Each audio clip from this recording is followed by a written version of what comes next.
Hey everyone, welcome back to Crime Weekly News. I'm Derek Levasseur. And I'm Stephanie Harlow. Happy New Year. Happy New Year, Stephanie. Happy New Year. We've already talked, but Yeah. 2024, man, it better be good because 2023 was a train wreck of a year. The worst year of my life. I'm so ready for a fresh start. Wow. Yeah, it was hot. What a It was way tough. to start this episode off. It was tough. Listen, I'm actually very grateful for a new year, obviously, a new opportunity to continue to grow as a person, professionally, whatever, personally. But I am very grateful for 2023. It was a tough year, but it was also a year of growth. I think for you and I, especially. Oh, yeah. Not only for the podcast, but for Criminal Coffee, we've made so many strides in both businesses. And I feel like I'm excited about the opportunities we have coming forward. Haven't seen it yet. So we're recording this to pull back the curtain. We're recording this. Oh, here you go, pulling back the curtain again, man. But I want to because it's going to make more sense. Now, this little time capsule here, I already at this point when you're watching this episode, I'm redoing my whole background over Christmas break that when we're off. So I'm excited about that. So really love this background right here. Embrace it. Take it all in because it's gone. Because although I love the soundproofing, I hate this background. So I'm changing it. I already have the supplies off to my left here. I'm looking forward to getting in there and changing everything. So take it all in because come next week when we drop the new Crime Weekly News, hopefully this is done. And if it's not, it's because I just completely slacked during Christmas vacation. So, whatever. Which is possible. Which is possible. And so I'm not going to ask you how your Christmas was, Stephanie, because that would be a lie. It hasn't happened yet, but I'm hoping it's very good for you. I'm going to predict that it will be. Good. I like that. I like the positivity. So now to go from a positive thought to a negative piece of news, because that's unfortunately what we do here on Crime Weekly News. Usually we're not here to tell you something good that's happened.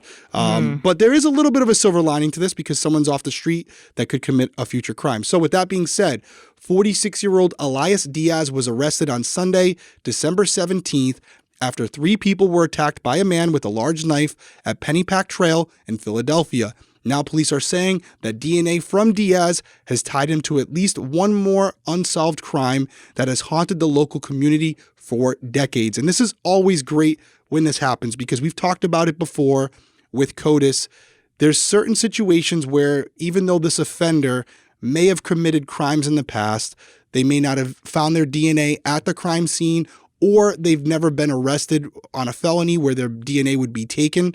So they could go out there committing petty theft or whatever, something like that, a simple assault, and police wouldn't even know at that time when they've arrested them, when they've booked them, that they're responsible for maybe multiple murders. In this case, it looks like DNA that they found from that crime scene has now linked him to other crimes, which is why technology and science and the advancements in it has been an absolute game changer in the investigations community. And it's the window of getting away with crimes is getting smaller and smaller. And I really, really like that. Yeah, we know that between DNA surveillance everywhere, cell phones where you leave an electronic footprint everywhere you go, everyone you talk to.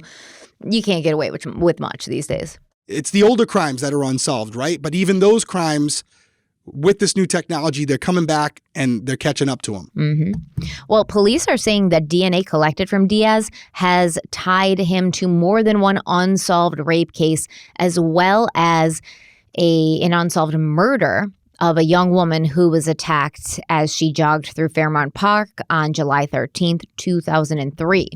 The police commissioner, John Stanford, said, quote, "Everything we have at this point leads us to believe that Mr. Diaz is also involved or a person of interest regarding the murder of Rebecca Park, which occurred in July of 2003, as well as possibly 2 or 3 other sexual assaults that occurred in Fairmount Park over a period of time," end quote. And I guess when these rapes happened, the person who had committed them wasn't caught, right? So he was given the moniker the Fairmount Park rapist, and everyone in the area, everyone local was like very stressed out about it. People stopped going to the park. It would just caused a lot of anxiety and stress for the people who lived in that area. Now, the attacks that he was arrested for, those occurred in Pennypack Park, and they happened this past November.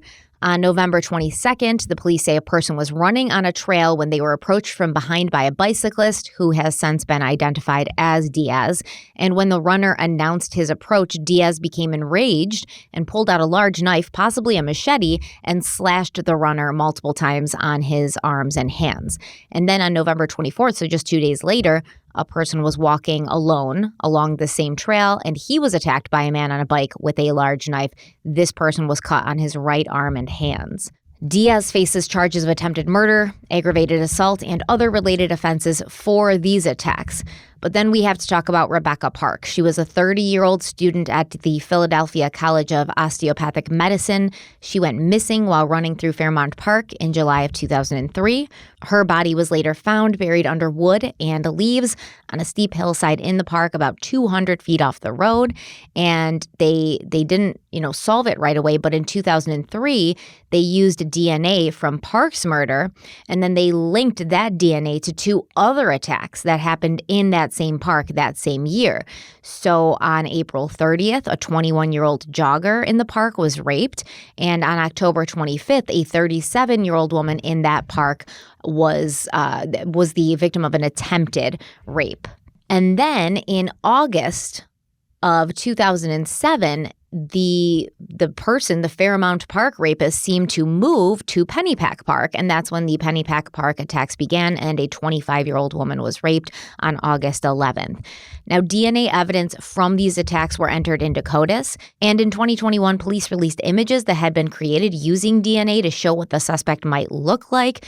I love this technology. Wasn't it Parabon Labs who kind of started that? Because we talked about it in what case was it? The college student. It was Faith Hedgepeth. Faith Hedgepeth. We talked about that in her case because they made a picture of what the suspect would look like based on his DNA profile, which I think is super cool. And then that same DNA was entered into a public database and a family profile for the suspect was built. In April of 2023, the police finally got a name, Elias Diaz, and the first deputy police commissioner, Frank Venor, said, quote, "We had no idea if he was even still living. There was information given to us when we started to search for him and they started searching for him that he was in the area Kensington. Somebody said he overdosed. No one had seen him for a time, so we had no idea where to find him or if he was living at a residence or was unsheltered," end quote. And then he gets arrested for these attacks in the park where he's slashing people with machetes for absolutely no reason. And then they kind of tie 2 and 2 together. So it looks like, and this is alleged because, once again, he's innocent until proven guilty, and even the police aren't saying for sure, but they do seem confident. It's possible that this person, Elias Diaz, has been responsible for multiple rapes and at least 1 murder, right? And I'm sure that he didn't stop there. I'm sure there's many more victims that can be tied to Elias Diaz, and once they start putting all of these pieces together, the list of things that he has done is probably just going to grow. Yeah, couldn't agree more. It's a great job by law enforcement, and it goes back to where we've come as a investigative organization or society, where the preservation of evidence is so critical to solving a case, even if it's not in that moment, right? When we have these crimes, the ability to solve that crime tomorrow or 20 years from now will be largely based on who the original investigator was and whatever crime scene tech cleaned down the crime scene and swiped it down and checked it for evidence and obviously processed everything and labeled everything and stored everything appropriately. I will tell you that there are cases that, as a detective, we would break open the evidence locker and go into them. And evidence that was collected 20, 30 years, maybe in the 80s, we have it. And unfortunately, they used a paper bag when they should have used a plastic bag or wherever the case may be. And it might not even be mislabeled it or whatever. Well, yeah, that makes your job even harder. But it's when they label it correctly, but they just preserve it incorrectly. And unfortunately, the evidence that would have been on that T-shirt or that pair of pants is now degraded so bad that it's you can't even use it. And that has happened multiple times to me. And it's such an unfortunate thing where you find that piece of evidence and then find that it wasn't preserved properly. Now, I will say this. Some of that is just a poor job, but a lot of it is lack of knowledge and a lack of understanding of the proper way to preserve evidence, because in the 70s and 80s, listen, they didn't know, they didn't have a crystal ball, and they didn't know the future and what we were going to be able to do with a Q-tip, and a swab of a countertop. And that today, if you touch that countertop, I can tell you years later who it was and how old they were and their genetic makeup and their familial DNA and what they look like, what they might look like. That's insane. Do the Parabon snapshot, they call it. Yeah. So we're in like some science fiction times now. Right. Yeah. But now knowing that, detectives are being better trained to process a crime scene under the expectation that even if they don't have an immediate suspect at that time, down the road, maybe well after they've retired, there might be something that comes along that can take even a small amount of DNA and process, because we're even learning with the amount of the DNA needed, right? Like years ago, there was a certain amount you would need in order to even process it. Now it's become even less. I know with hair follicles, a lot of the back in the day, you needed flesh at the root of the hair follicle in order to process it. Yeah. Now with mitochondrial DNA, you don't even need that. So I can't imagine where we're going to be just even 10 years from now. The technology is evolving so fast. And then you get into artificial intelligence, which I know is a sticky subject for some people. But the reality is, if used in the right way, it can be extremely advantageous in solving crime, especially if we're using physical evidence coupled with software. I can't even process or fathom what we might be able to accomplish. But one more thing. It's kind of scary, actually. It's like, what's going to happen? You just don't know. You don't know. It could be a bad thing, but that's a different conversation for a different day. I always go back to the movie Minority Report. I know, dude. What do they call that? A pre-crime? The precogs. Yeah. Great movie. Dude. With your boy, Tom Cruise. By the way, for a girl who doesn't like Tom Cruise, you bring up a lot of Tom Cruise movies. I just want to point that out. So he's got some good movies. He's got some bangers. Come on, can we just hear it? I just saw an older interview of him on 2020. It was on TikTok, and he's such a freaking D-bag, man. Like, he just gets so defensive and like cringy. He's an artist. He is not an artist, dude. He's a little boy with a Don't talk about Maverick that way. He's a little boy with a little frail ego. He is tiny. I can't stand him. I cannot stand him.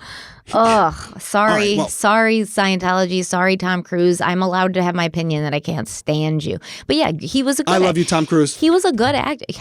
Next thing we know, Derek's going to be at the Scientology Center in LA. No, I just want to be in Top Gun 3. Well, you're not going to be, no matter how much you kiss Tom Cruise's ass. Talk about support from a friend. Don't tempt me. I will spend the next year training for that role so I can be on the beach in that scene. Did you see Top Gun? Top Gun, the first one or the second one? No, the new one. I saw both. Yeah, what am I? I'm like, you're which such one? a hypocrite. Which one? Nevertheless, I rest my case. I still listen to R. Kelly's music too. Does that mean I'm like, R. Kelly's the coolest? R. Kelly, give me a job. No. Pathetic. Anyways, you said something earlier that I want to go back to, the impact that these crimes have, not only on the victim, not only on their families, but the community. Of course. And this uneasiness that goes over that community, knowing that the person who committed this crime is still potentially in that area and could strike again. And although you can never be completely sure that it won't happen, knowing that a person who has proven they're capable of such a heinous crime is still out there and hasn't been apprehended is very scary for everybody. So to have some resolution, not only for these victims that may be connected to this crime, but also for that community as a whole to know not only is this person off the street, but also to build some trust in the officers that are in charge of finding these individuals in that area to say, hey, congratulations, you did your job. That's what you're supposed to do. Start to gain a little bit more trust, a little bit more faith in the system that and it looks like they've been doing continuous work on this, by the way. Right. Like it's not like they just filed it away. Like they work consistently, and as new DNA technology came up, they took advantage of it as it did, which I think is admirable for a police force. 100%. Especially in like the Philadelphia area, because they're busy. They're busy. They're busy out there. So kudos to them. Obviously, like you said, innocent until proven guilty in a court of law, but we know he did commit at least one crime. Yes, we do. Have him on They have him on for the stabbing. So the machete, yeah. The machete, exactly. So clearly there's something going on there. Wouldn't be surprised if he's connected to more that we don't even know about yet. 100%. This could open Pandora's box where now they start looking at the road case files, and sure enough, the MO matches something, and they find a piece of evidence in that case that they processed, and they're able to take a shirt that was found or a wallet or something. They swab that now because, again, it was preserved correctly, hopefully, and they're able to connect that to him as well. So I love seeing this. I love the fact that this is a positive step in the right direction for investigations, and knowing that, again, in order to get away with a crime, like you said, video surveillance, digital data, forensic data, evidence, there's so many angles to go with. There's so many tools in the toolbox these days for detectives that if they're good and they're trained well, they have those items at their disposal, and you have to be perfect as a criminal to get away with these crimes these days, which I love it. I'm here for it. Mm-hmm. Yeah. Yeah. And I mean, even if you do get away, like initially, they're just showing, don't get comfortable. Don't ever feel safe. You're the one who knows you committed this crime, and you may be walking around for months or years thinking you got away with it, but don't let your guard down, because as this technology develops, we're not stopping. We will find you. Yeah. And even if you don't leave your evidence, your family members better not do any type of genealogical surveys or websites to find out where they're from, because we'll still get you. Yeah, exactly. We'll still get you. I love it. Any final words from you? No, that's it. Okay, well, listen, we're going to dive into it again. Hope everyone had a good holiday, a good new year. We'll be back with a new episode. It'll be part 2 of our series. At this point, it's Dan Markel. So we'll be back with part 2 for that Friday. It'll be on YouTube on Sunday. Everyone stay safe out there. Have a good night. Take care. Bye.